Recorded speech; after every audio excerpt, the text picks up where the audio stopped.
the Range Rover. It's the off-road equivalent to a street version of a Porsche 911, okay? Very great vehicle, very comfortable, very refined. It's been around for a long time. V8 supercharged engine, has enough power to get you out of just about anything, unless it's set up for a grocery getter like this one is. And the owner of this one took it off-road, and well, he got stuck and had to have a Chevy come pull him out. And so, you know, he wants to do some upgrades on it. And so what he wants to do is put a lift kit on it and put some larger all-terrain tires on it.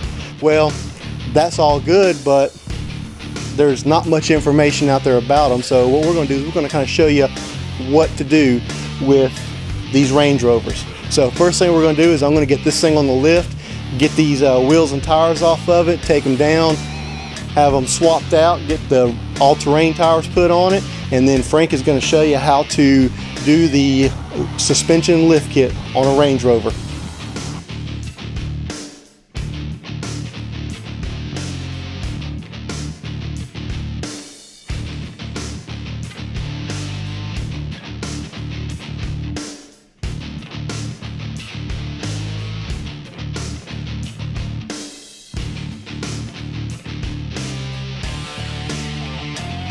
Yeah, I'd say he needed some new tires on this Range Rover. No wonder he got stuck in the mud.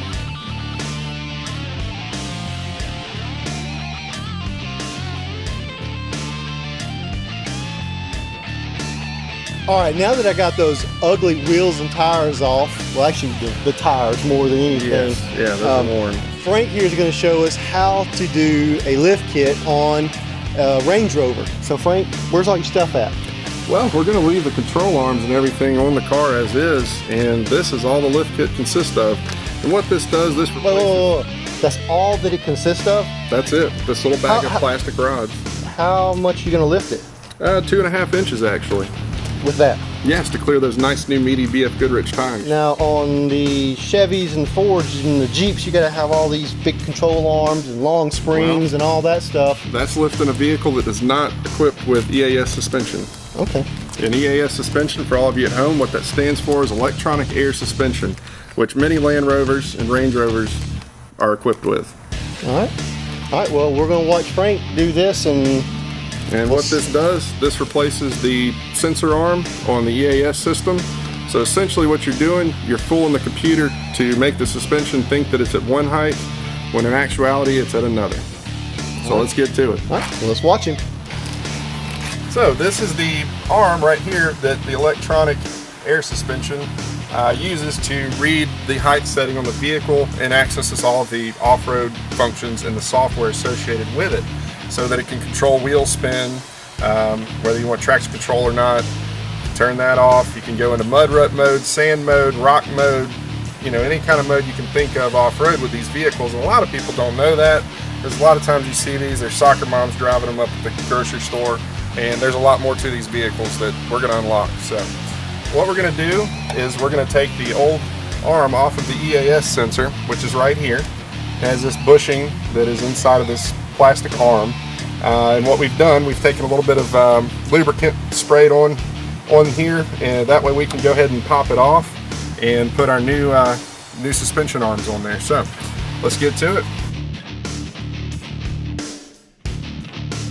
Stock E.A.S. sensor arm for the ride height control.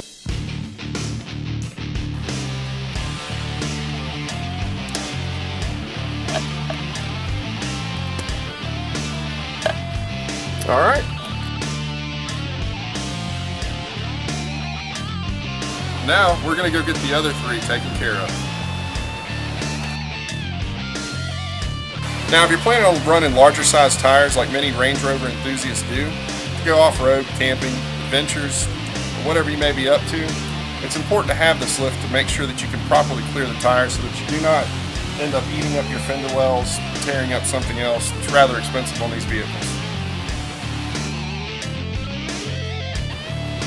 I feel like I'm filming the Blair Witch Project, man. All the mud. Well, just so dark.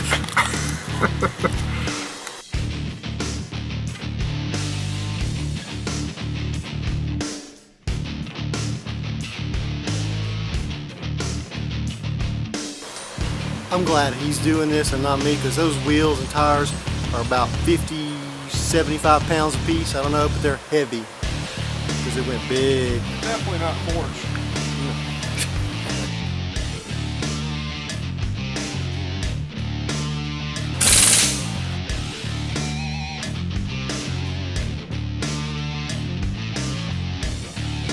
All right, now we got this lift done. Looks amazing, and you got what, about a foot or so of ground clearance. Foot and a half of ground clearance we did not have previously.